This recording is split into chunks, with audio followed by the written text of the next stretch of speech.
Here's a hot story for you, ladies and gentlemen. Found a video as reported by Indispensable with Dr. Rashad Richey.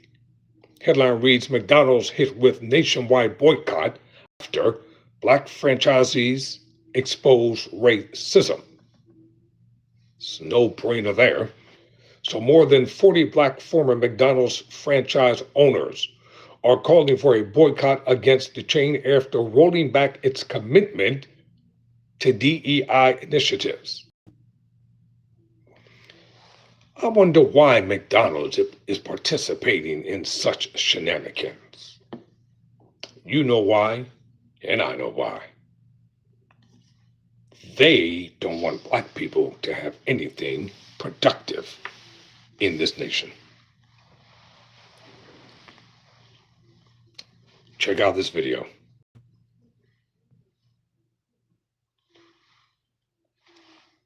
Hold up. Black McDonald's franchise owners, franchisees, they claim McDonald's set them up to fail. Here it is. My name is Kenneth Manning, and I'm the lead plaintiff in a discrimination lawsuit titled Manning et al. Versus McDonald's. I started this crew washing dishes in 1976, right after my 16th birthday, and spent 41 years in the McDonald's system. And for 17 of those years, I was a McDonald's franchisee. I owned and operated a total of 20 restaurants. I invested everything I had, money, time, faith, and trust in the McDonald's system. But what I didn't know when I started is that the rules aren't the same for everyone. I was steered into underperforming locations in neighborhoods McDonald's had already written off. There are 40 former McDonald's franchise owners making the same claim or similar claim. Put up the logo. Here we go. Former black McDonald's franchisees say McDonald's set up their business to fail. You just heard from Kenneth Manning. This summer, more than 40 black former McDonald's franchise operators joined the call for a national boycott of the fast food giant after it announced that it was rolling back its commitment to DEI initiatives earlier this year. Stop right there. Let's talk about this. These 40 black franchisees who have been complying with all of the McDonald's requirements from Hamburger University, all of a sudden, they're no longer qualified under what was their DEI initiative program. Remember, DEI is the new N-word that's being hurled around in political circles. See, they know they just can't come right out and call us what they want to say, because they will be all over their behinds and they know it. So now they cleverly, intellectually, and politically, quote unquote, calling us the ends with shrouded, coded language, like we can't decipher what DEI means. So that means no black person is intelligent enough, qualified enough, articulate enough to garner a franchise in a place that sells hamburgers. Seriously? Seriously. The food ain't that great to begin with. And the McDonald's restaurants in black neighborhoods are pathetic. And when you go to the white neighborhoods, the lily white neighborhoods, the suburbs and stuff, they have palaces, pristine palaces with all white workers. This is a systemic, all-out affront. I don't care if you like it or don't like it. I'm going to talk about it anyway. Let me get back to the video.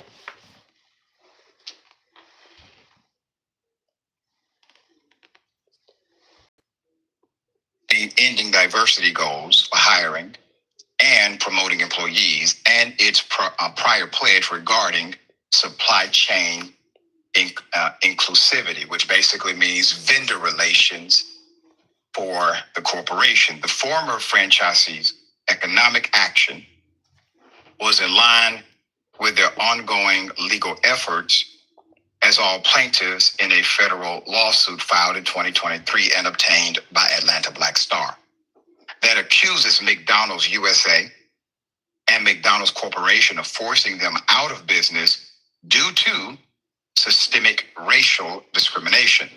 48 plaintiffs claim that McDonald's ruined their pursuit of the American dream to build generational wealth for their families by steering Black franchisees to less desirable, poorly performing locations in Black neighborhoods, requiring them to make basically personal investments in the restaurants through costly rebuilds and renovations, denying them opportunities for growth, including buying stores in predominantly white neighborhoods with higher sales and profits, while denying them financial assistance that the corporation provided to their white franchise owners.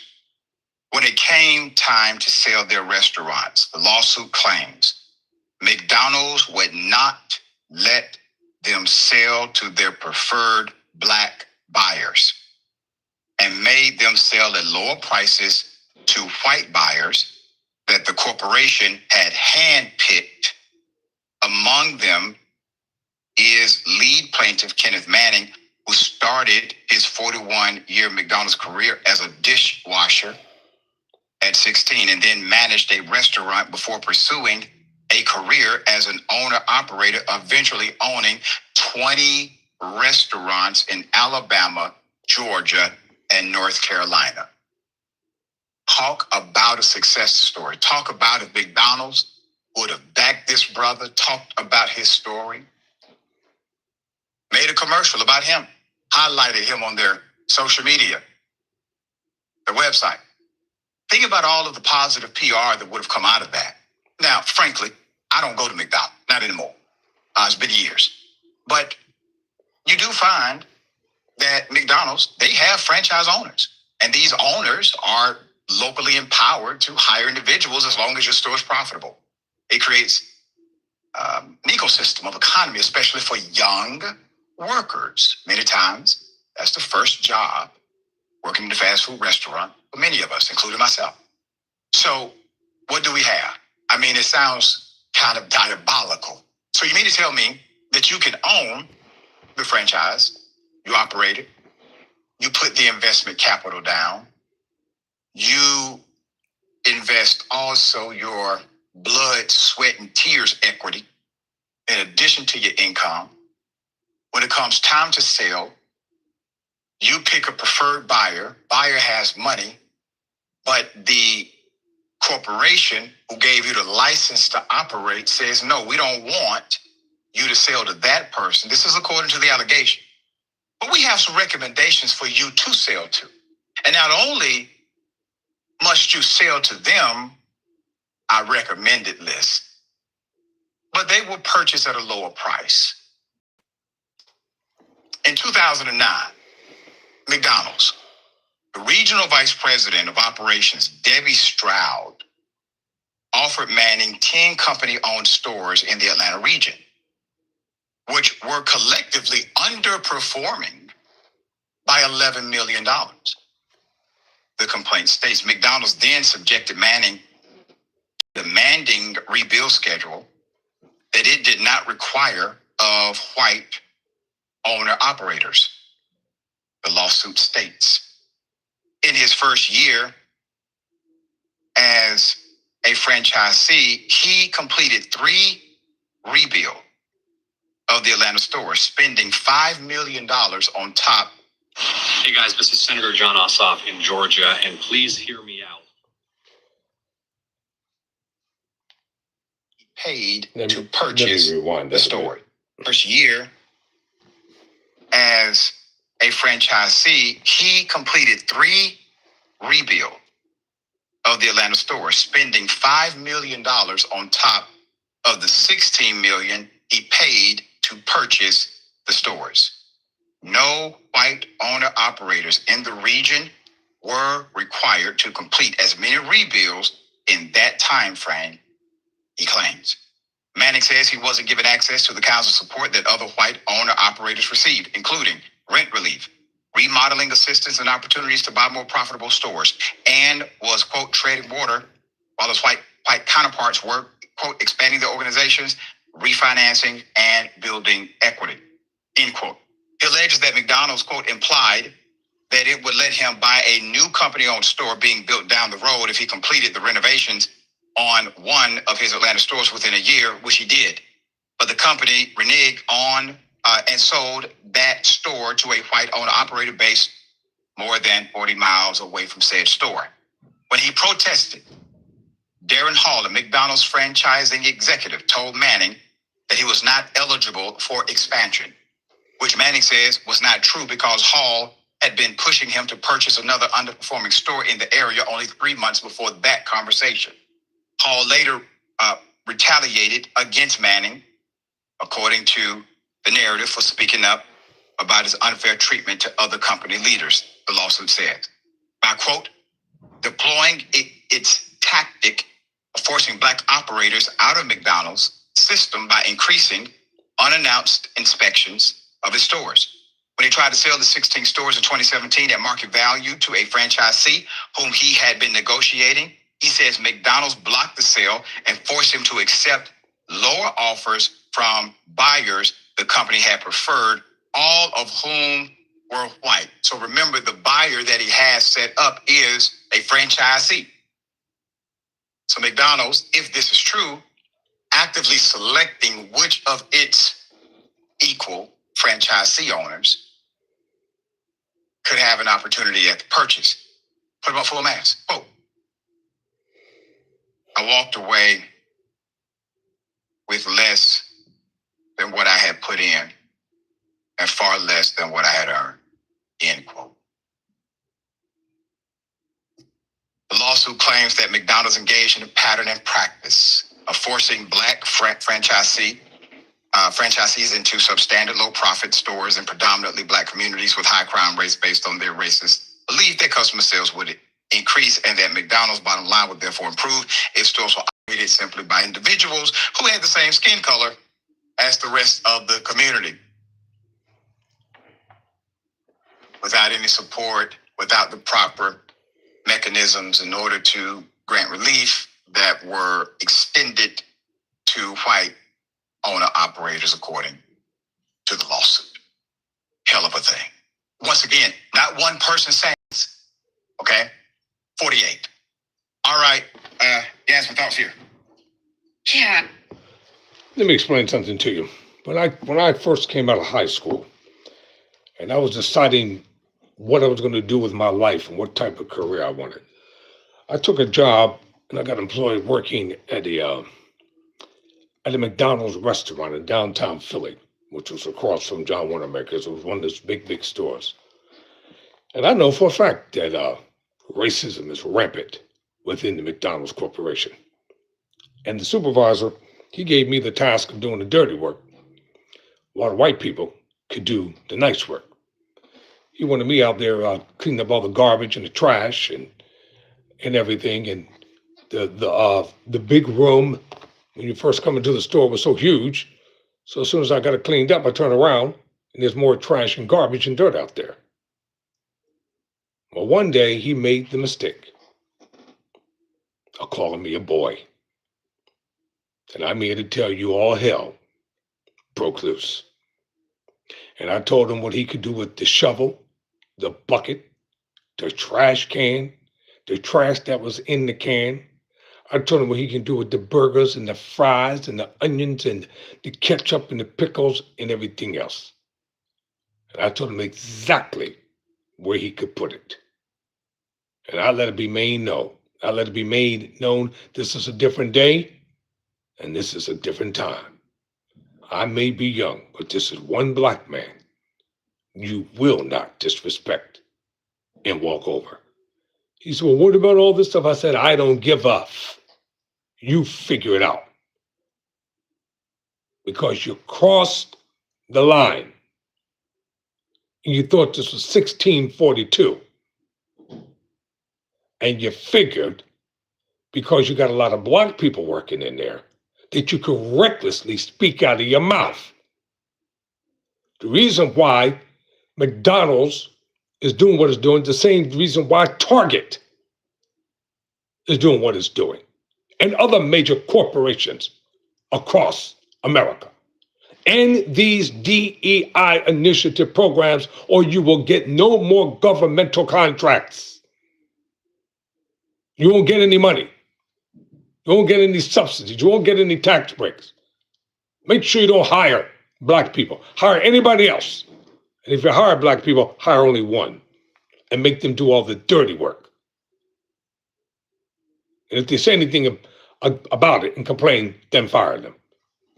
How about this? It's time for us to create our own jobs. Stop begging people for jobs. Stop thinking that they're going to treat you fair. No, they're not going to treat you fair. Listen up, young black intellectuals and scholars and my black brothers and sisters who are out there struggling every day. Don't look for fairness because you're not going to get it. Don't look for equal treatment because it's not going to happen. Don't look for them to respect you. You can show up on time, be clean and proper and everything, and they'll take some trash, long-haired hippie who's laced with cocaine and late every day and promote him above you. Yes, I said it. What?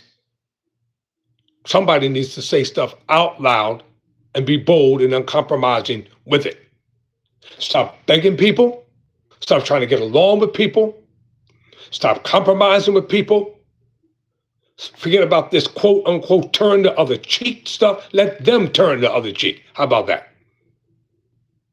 I told someone, let me explain something to you, because you got me all blanked up. I will now become your enemy. How about that? You pray for me. Since you would like to pray for your enemies so much, since you like to turn the other cheek so much, now I'll become your enemy. And you do what the good book says. How about that? Oh, they didn't like it. Our young brothers and sisters better get to the point. You take your own ingenuity, your creativity. It's been going on since the days of slavery. Bigotry and racism on parade. I told you in a separate video not too long ago, why you think they call it the stock market on Wall Street? Because black people were the stock. Our ancestors, our great ancestors, mothers and fathers and boys and girls were put on display as stock. They were things to be inherently passed down from one generation to another. Who do you think invented the cotton gin? It was a slave who invented the cotton gin in an effort to lessen the burden of picking the cotton. You know darn well the slave owner didn't invent the cotton gin. Stop believing what they print and what they write. Do your own homework and do your own research. All 4 former black franchisees from McDonald's are not lying. You can get all the lawyers you want. But you know what? Most black folk, you're not going to stop going to McDonald's because you love that garbage that they serve. That trash, that garbage that's rotting your insides out. And it's not real food anyway.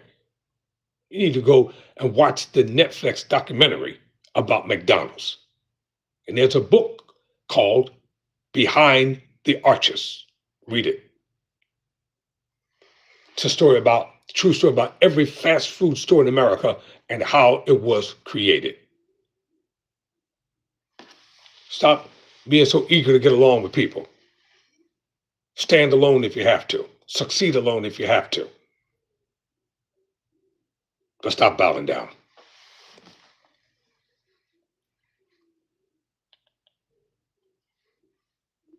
Well, Doc, the American dream, we have learned, comes with quite a few caveats, and franchises can be a problematic business model, but they also, when they work properly, can empower many people to own and run businesses when they otherwise might not be able to.